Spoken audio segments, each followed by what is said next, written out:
திருக்குர்ஆன் தமிழாக்கம் அத்தியாயம் 113 அல் ஃபலக் அதிகாலை வசனங்கள் 1 முதல் 5 வரை. பிஸ்மில்லாஹிர் ரஹ்மானிர் ரஹீம். அளவிலா அருளாளன் நிகரிலா அன்பாளன் அல்லாஹுவின் பெயரால்.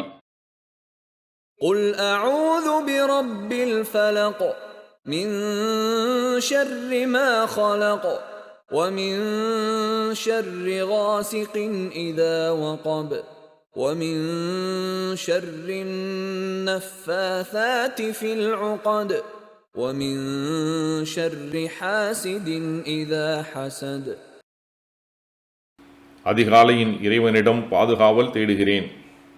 அவன் படைத்தவற்றின் தீங்கிலிருந்தும், இருள் சூழும் போது இரவின் தீங்கிலிருந்தும், முடிச்சுக்களில் ஊதுபவையான ஷைத்தான்களின் தீங்கிலிருந்தும், பொறாமைக்காரன் பொறாமைப்படும்போது அவனது தீங்கிலிருந்தும் பாதுகாவல் தேடுகிறேன் என்று கூறுவீராக. ஜஸாக்கல்லாஹ் ஹைரன். அல்லாஹ் உங்களுக்கு நற்கூலியை வழங்குவானாக. இக்காணொளிகளை பிறருக்கு பகிர்வதன் மூலம் நன்மைகளை பெற்றுக்கொள்ளுங்கள் இன்ஷா அல்லாஹ். இந்த காணொளிகள் தொடர்ச்சியாக உங்களை வந்தடைய சேனலை சப்ஸ்கிரைப் பண்ணுங்கள். அத்தோடு அந்த பெல் ஐக்கானையும் கிளிக் செய்தால் இது பற்றிய நோட்டிஃபிகேஷன் உங்களை வந்தடையும் இன்ஷா அல்லாஹ். அஸ்ஸலாமு அலைக்கும் வரஹ்மத்துல்லாஹி வபரகாத்துஹு.